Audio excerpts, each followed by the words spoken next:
todo mundo. Vou convidar vocês a se unirem comigo numa oração.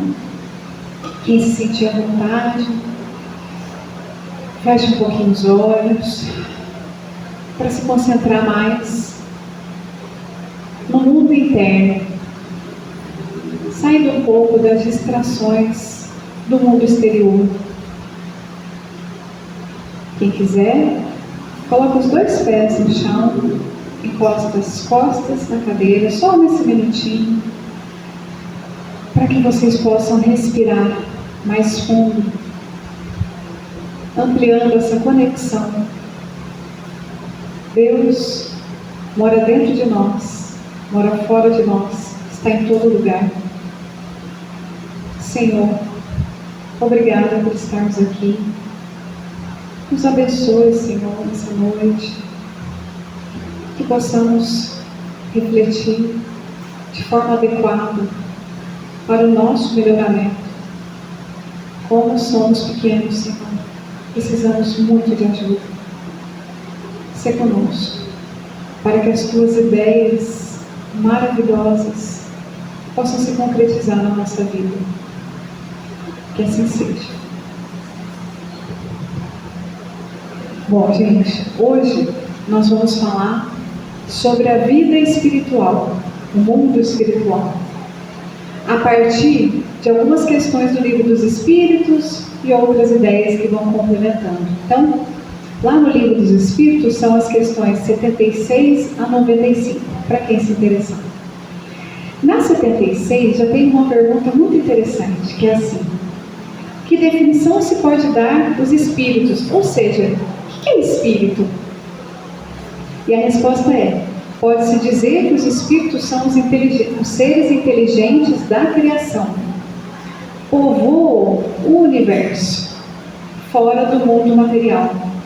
E aqui tem uma pergunta um comentário do Kardec que é assim: a palavra espírito é aqui empregada para designar as individualidades dos seres extracorpóreos. Ou seja, a gente está chamando de espírito, usando essa palavrinha, para nos referirmos a todas aquelas pessoas que já foram encarnadas e que agora estão desencarnadas.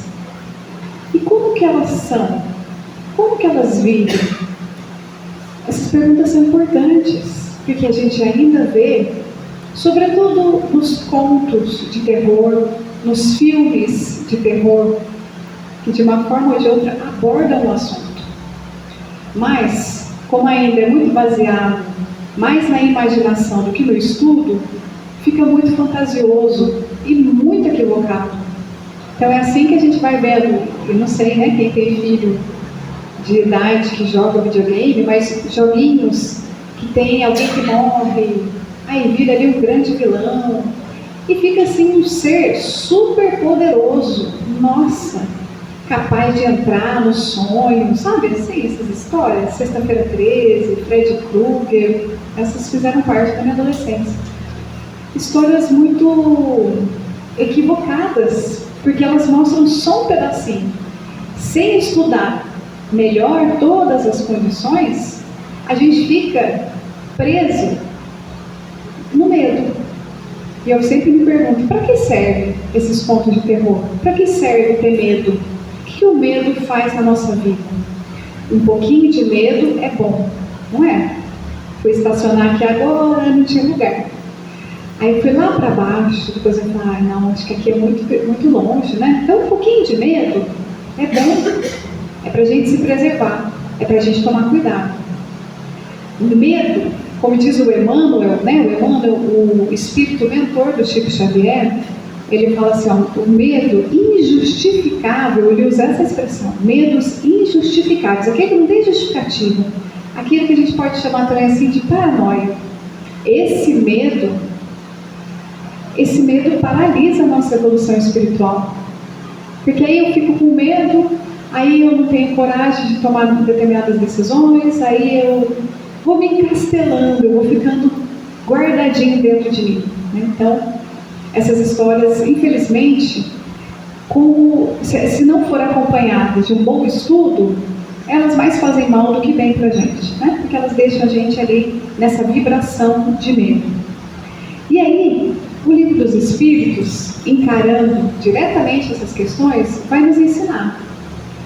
Espírito é alguém como a gente. E aí, nas questões mais para frente, que eu vou comentar em outras palestras, a gente vai ver assim, a classificação dos espíritos. Tem espírito de tudo que é jeito, como tem pessoas de tudo que é jeito. Nós confiamos em qualquer pessoa. Você está andando na rua, aí você precisa, sei lá, entregar seu cartão de crédito, a chave da sua casa, porque por algum motivo você entrega para qualquer pessoa. Se a gente confiar em qualquer espírito, é isso que a gente está fazendo, tem de tudo que é jeito, né? Jesus falou, experimenta para ver se é de Deus, ou seja, escuta, conheça, para você mesmo fazer a avaliação do que, qual é a mensagem que esse espírito está trazendo. Mas nós ficamos acostumados, há milênios, a pensar assim, ó, tem um ser se manifestando, ele não tem corpo, é um ser espiritual, ok. Tudo que ele falava certo. Porque às vezes eles adivinham algumas coisas, é verdade, eles nos acompanham, eles têm acesso a algumas informações que os encarnados muitas vezes não têm, mas isso não quer dizer muita coisa. Entende? É como se fosse um hacker. O hacker tem acesso a um monte de informação. O que isso quer dizer? Da índole dessa pessoa, da mensagem que ela tem para passar, do propósito da vida dela. Enfim, né? A gente vai ter sempre a balança do bem e do mal. E nós temos a capacidade de avaliar isso dentro de nós. E aí, o Kardec vai fazendo várias perguntas, e algumas ele fala assim, mas os espíritos existem desde sempre? E logo depois ele pergunta, o espírito é imortal ou vai desaparecer? Estou lembrando de um filme da Disney, que é um conto mexicano. Em algum momento tem isso, assim, os mexicanos têm muita tradição de ficar lembrando dos seus mortos de uma forma não tão pesada como as outras culturas fazem, então é interessante. Mas aí, tem uma cena mais para o final desse filme, eu esqueci o nome, mas que mostrava algo assim, uma pessoa que ia sendo esquecida, porque ninguém lembra dela, ela desaparece. E pronto, é um espírito que parece que é um espírito, né? Lembra um pouco esse conceito de espírito que a gente está falando. Mas quando vai desaparecer, eu falei, ai meu Deus, que equívoco. Um espírito não desaparece. Então, os espíritos foram criados por Deus, está tudo aqui, tá? Não estou tirando da minha cabeça não. Os espíritos foram criados por Deus. Quando? Não sabemos. Os espíritos aqui superiores estão respondendo isso. Não sabemos precisar, nem como, nem de que jeito, não temos esses detalhes. Nós só sabemos que Deus criou, em algum momento. E criou de uma forma, essa é uma expressão muito usada, né? Simples e ignorante. Ignorante no sentido de ignorar, de desconhecer. Então nós somos criados assim, nessa simplicidade. A complexidade vai acontecendo conforme a gente tem experiência. E aí, nós fomos criados e nós somos imortais. O espírito é imortal. E essa é uma informação preciosíssima. Porque todos nós encarnados que estamos aqui, sabemos que a vida acaba. Já perdemos pessoas ou vamos morrer, já sabemos disso, ninguém tem essa dúvida. A gente não gosta, muitas vezes, de pensar nisso, de falar disso, mas ninguém tem essa dúvida.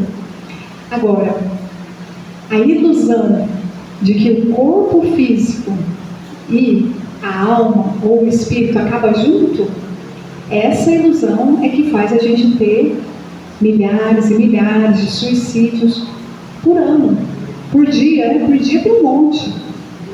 O que faz uma pessoa se matar, se não a ilusão de que esse mal-estar que a pessoa está vivendo, muito grande, né? Claro que a gente respeita isso, vai acabar com a morte, isso é uma ilusão. Então o Espiritismo vem trazendo mais uma informação muito transformadora. O Espírito é imortal, não morre, o Espírito não morre, muda de corpo, como nós mudamos de casa. Tem gente que vive muito tempo na mesma casa, mas tem gente que já mudou de casa várias vezes. A cada vez que a gente muda de casa, é sempre difícil, é um transtorno, mas a gente joga umas coisas fora, a gente encontra coisas que a gente nem sabia onde estavam. E isso não muda muito a nossa situação espiritual, não é? Então, vou mudar de casa, porque aí assim eu vou me tornar uma pessoa melhor. Quem dera, né? Vou mudar de casa agora e nunca mais eu vou ser impaciente, porque eu mudei de casa. Não vai ser por isso, né? Vai ser por um outro processo muito mais profundo. E assim é a morte. Ela não me transforma da água para o vinho, ela amplia os meus horizontes. É diferente, porque aí eu assumo, tem possibilidade, né? Porque depende muito de como a pessoa está. Mas eu tenho a possibilidade de assumir o meu formato de espírito, não mais de alma. Porque enquanto alma, né, aqui na questão 134 do Livro dos Espíritos, tem uma perguntinha muito simples que é: o que é alma? E a resposta mais curtinha ainda: o espírito encarnado. E aí a gente consegue compreender então que o espírito é algo muito complexo, que envolve todas as vidas que a gente já teve. Não é? Obrigada, Rose. E também o futuro e o presente, né? O inconsciente presente, o espírito é tudo isso. E a alma é só dessa encarnação. Então tem um autor, o Hermínio de Miranda, que ele faz uma outra classificação. Ele fala individualidade, que também é um termo usado aqui, e personalidade, a personalidade dessa vida. Eu tenho a personalidade de Silvia, eu tenho esse tom de voz, essa história, esses problemas, essas dificuldades, essas potências. Agora, enquanto espírito, tem um passado vasto e um futuro mais ainda. Então o espírito é tudo isso. Quando a gente desencarna e perde a limitação do corpo, eu tenho a potência de entrar em contato com o meu espírito. Então por isso que a consciência se amplia. Bom, e aí para além disso, né, do princípio e do fim, tem outras perguntas que vão falando assim, ó: os espíritos constituem um mundo à parte? Olha, gente, essa pergunta aqui parece uma pergunta simples, mas é a resposta para falar da vida espiritual e do mundo espiritual. Nós aqui, né, dentro do movimento espírita, nós gostamos muito de usar a expressão plano espiritual. E com isso a gente quer dizer muita coisa. A gente quer falar dos espíritos amigos, de um processo que tem, assim, propósito nas dificuldades que eu passo. É um termo muito querido para a gente. Mas aqui a gente entendendo um pouco, o que é esse mundo dos espíritos? O que é esse plano espiritual? E veja, olha como essa pergunta faz sentido e olha como ela está presente numa série de filmes e séries agora. Então, de vez em quando eu vejo alguma coisinha que fala de... esqueci o termo agora. Mas são várias realidades. Como é que chama, Marcelo? Achei que o Marcelo ia ler. Multiverso. Obrigada, Rosa. A Rosa me conhece. Multiverso. E aí, muitos desses filmes e séries colocam o multiverso como uma realidade em que há uma personalidade muito parecida, né? Então sempre é o mesmo ator, a mesma atriz, mas aí um pouco pior, um pouco melhor, ou um tipo diferente de profissão, um planeta diferente, tá? E parece que são realidades independentes. Então vejam, é uma tentativa de entender o mundo espiritual e alguma coisa acerta, porque de fato, né? De fato existe mundos e mundos para além do que a gente está vendo aqui na matéria. Agora, eu, enquanto personalidade, eu habito esse espírito aqui. Eu posso ir em alguns lugares, viver algumas coisas, mas não existe uma realidade paralela, né? Eu tenho um filme, eu lembro disso. Ela é a personagem lá que vai ficando muito vilã. Ela entende que tudo que a gente sonha é uma realidade no multiverso, em algum outro multiverso. Então não é bem assim. Aí tem uma fantasia que deixa a gente perdido até. Então tudo vale. Então está tudo permitido. Aí de novo a gente se perde, né? Que mais uma vez, vamos lembrar. O mito de Adão e Eva não é à toa que ele começa, né, o texto bíblico antigo. Uma das primeiras coisas que estão lá é esse mito de Adão e Eva. O próprio Kardec chama de mito. Por quê? Porque ele dá a clareza de que todo mundo tem dentro de si a possibilidade de compreender o que é o bem e o que é o mal. A árvore do conhecimento do bem e do mal. Todo mundo tem dentro de si. Aí eu vou fingir que não tem problema eu fazer uma coisa errada. Fica à vontade.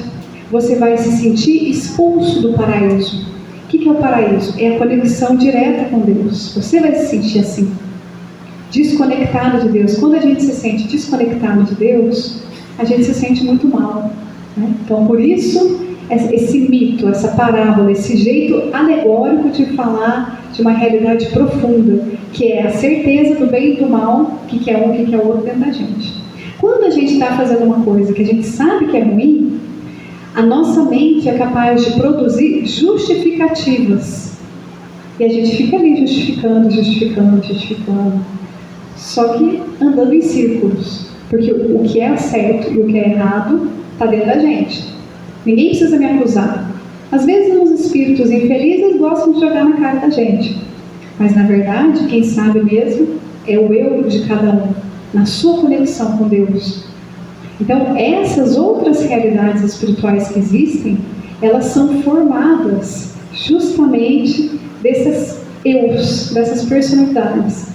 Como são mais evoluídos, mais desenvolvidos em um aspecto ou em outro, eles vão formando cidades. O ser humano, esteja encarnado ou desencarnado, é um ser gregário, é um ser de conexões, é um ser que vai fazendo grupo, vai fazendo instituições, vai fazendo cidades. Então são essas as notícias que a gente tem do plano espiritual.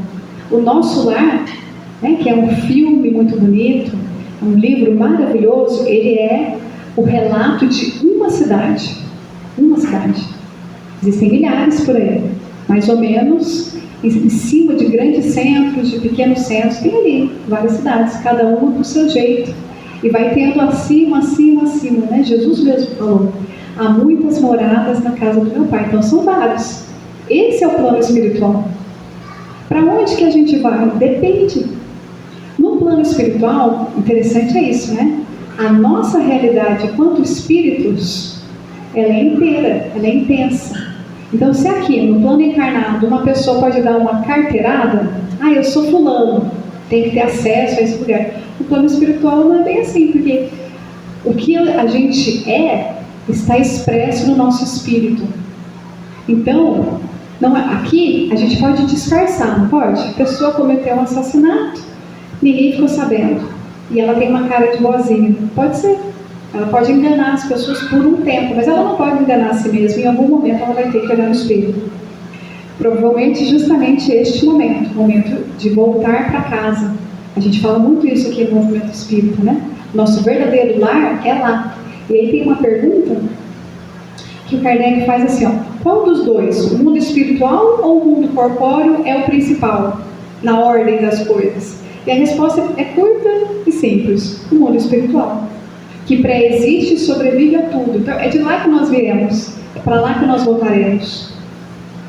Agora, para onde exatamente? Qual vai ser a minha localização? Isso depende. Depende justamente do que eu estou fazendo hoje. Porque se eu chego muito necessitada no plano espiritual, então eu já vou para o hospital.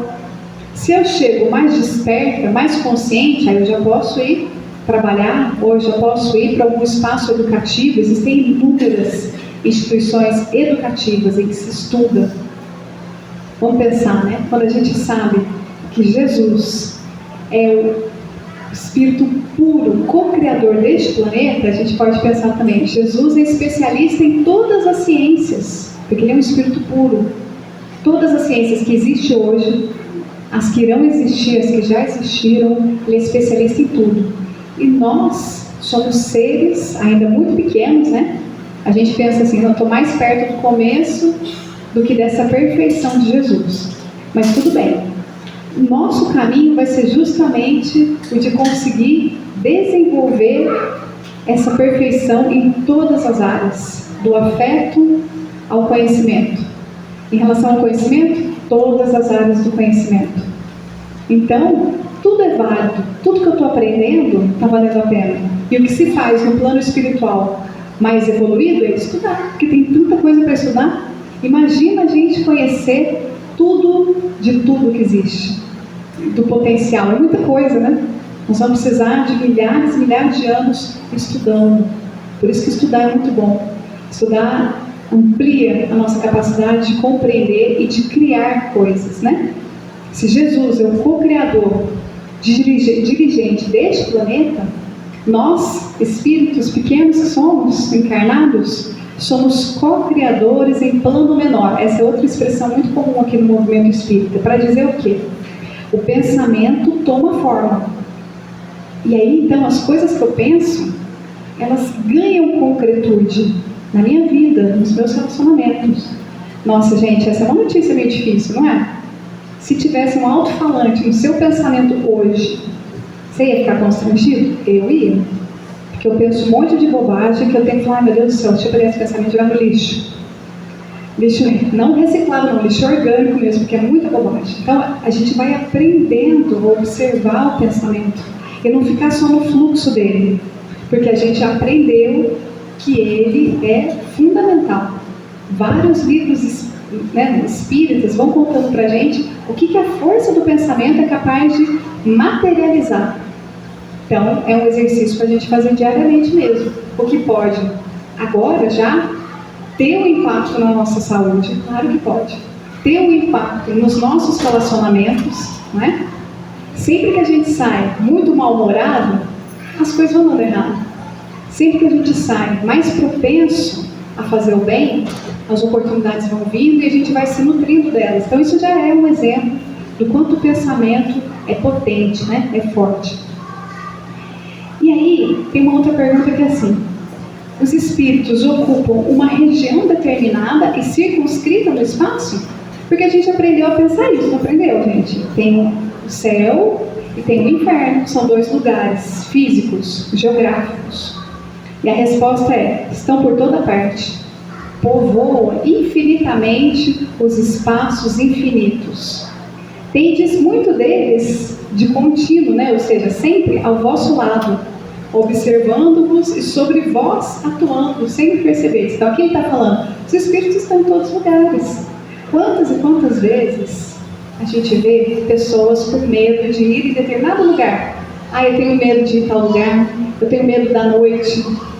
Como se à noite tivesse mais espíritos. Não tem mais espíritos, eles estão por aí.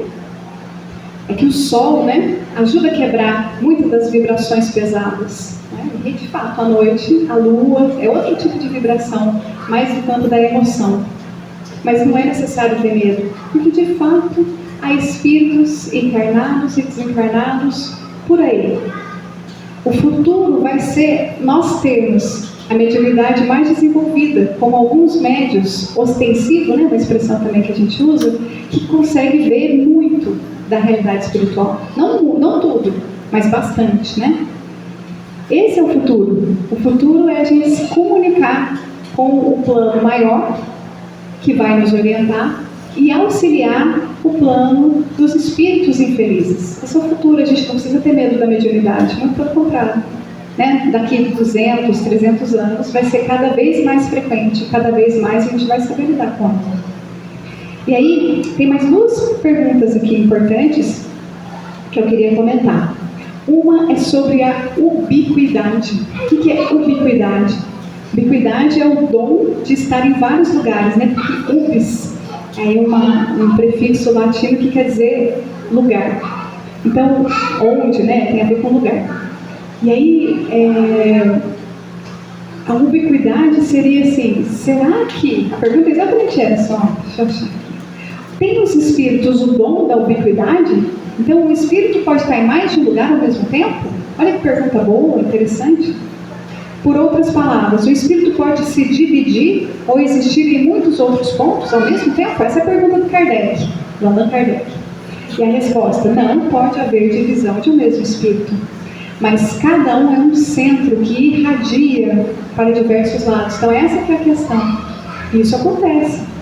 Às vezes um centro espírita recebe uma mensagem psicografada de um espírito X, Bezerra de Menezes, por exemplo. Outro recebe no mesmo dia, no mesmo horário, ou até com horário diferente, faz mais ou menos a mesma mensagem. O que nós vamos fazer? Nós vamos brigar por direitos autorais, que nem a gente faz com música, porque com música isso também pode ter acontecido de forma mais ou menos parecida, mas uma realidade vivida, enquanto as pessoas estavam dormindo, tiveram acesso às mesmas fontes inspiradoras. E aí ficam aí brigando, né? Os mais famosos ganham mais dinheiro, não precisa pagar, mas é uma bobagem também, de novo. Né? Então, não, porque provavelmente o que aconteceu? Aquele espírito irradiou uma mensagem. E aí quem estava sintonizado recebeu, como se fosse uma rádio, não sei, como se fosse uma live, falar de uma forma mais atual, né? Você liga o seu celular, está lá naquela live, aí você assiste. Então é isso, não é que o espírito é capaz de estar em vários lugares ao mesmo tempo, não é isso. Mas é que quanto mais evoluído, maior a sua potência de irradiação. É disso que a gente está falando. E aí o último comentário, também interessante aqui nessas perguntas, é do perispírito. O Kardec vai fazendo uma série de perguntas sobre como é que funciona o corpo espiritual. E aí ele mesmo dá esse nome de perispírito. O peri seria meio, né? Entre o espírito e o corpo físico, como se fosse uma dimensão intermediária, nós temos o corpo espiritual, o perispírito. E aí o que a gente pode aprender sobre o perispírito? Que aquilo que o perispírito traz de marca e de potência influencia diretamente o corpo físico e vice-versa. Então, às vezes a gente tem a seguinte notícia: não, fulano fumou a vida toda, morreu não sei quantos anos, está vendo? Fumar não tem problema. O problema no nosso corpo espiritual tem muito a ver com a intenção que a gente coloca. Então, se eu sei que eu estou fazendo algo que vai me fazer mal, isso deixa marcas no meu corpo espiritual. Essa que é a questão. Não é uma pessoa que está avaliando, julgando, apontando o dedo, não é isso. É o nível de consciência que eu tenho. Então, alguém que não tenha muita clareza, talvez não deixe tantas marcas. Mas para quem sabe o que está fazendo, que quantas vezes nós sabemos que estamos fazendo mal para nós mesmos e insistimos assim mesmo. Não, eu sei que eu não posso comer esse negócio, mas eu vou comer assim mesmo. E vou comer bastante. Comer um pouquinho, talvez não faça mal. Porque o corpo mesmo consegue, né, administrar aquele elemento mais pesado. Mas você come bastante, você sabe que vai te fazer mal. E ainda assim a gente faz isso. Por quê? Porque ainda está faltando auto-amor. E essa falta de auto-amor marca sim o corpo espiritual. E muitas vezes nós não vivemos a consequência direta numa encarnação. Pode ser numa outra. Vai depender do nosso espírito, da nossa consciência e daquilo que a gente consegue reequilibrar em determinadas vidas. Cada vida tem um propósito. Então, todas essas informações em detalhes são ricas para nos ajudar a entender que estar aqui com o corpo que eu tenho, com as doenças que ele tem, com a potência que ele tem, tudo isso é muito bom para essa oportunidade que eu estou vivendo. Nós estamos aqui com um propósito para nos melhorarmos. Os desafios são portas abertas para essa melhoria, porque sem desafios a gente fica no mesmo lugar. Então eu preciso dos desafios e o plano espiritual é todo organizado para a evolução. É por isso que a gente pode ter certeza que nos nossos momentos mais difíceis é que a gente mais está acompanhado dos bons espíritos. Porque eles querem muito nos ver crescer. E aí, nos nossos momentos mais difíceis, emocionalmente, a gente não percebe isso, porque a gente fica denso, né? Pesado. A tristeza é um peso no coração. Quem vive uma depressão sabe disso. É um negócio que dói no corpo. E aí fica difícil de sentir no plano espiritual. É verdade. Mas isso é uma questão da vibração que o meu perispírito, né, meu corpo espiritual ainda tem. Nos limites do corpo físico também, porque as emoções, elas mudam o nosso padrão de pensamento. Só que todas as informações que o Livro dos Espíritos nos traz, nos ajudam a ver que tudo que eu estou passando é só um momento. E eu vou sair melhor dessa situação, porque nós estamos aqui para evoluir. Tudo tem um porquê. Muitos filmes, de novo, vamos falar disso, filmes, séries, videozinhos, curta-metragem, essas brincadeiras que tem por aí, falam de um engano no plano espiritual.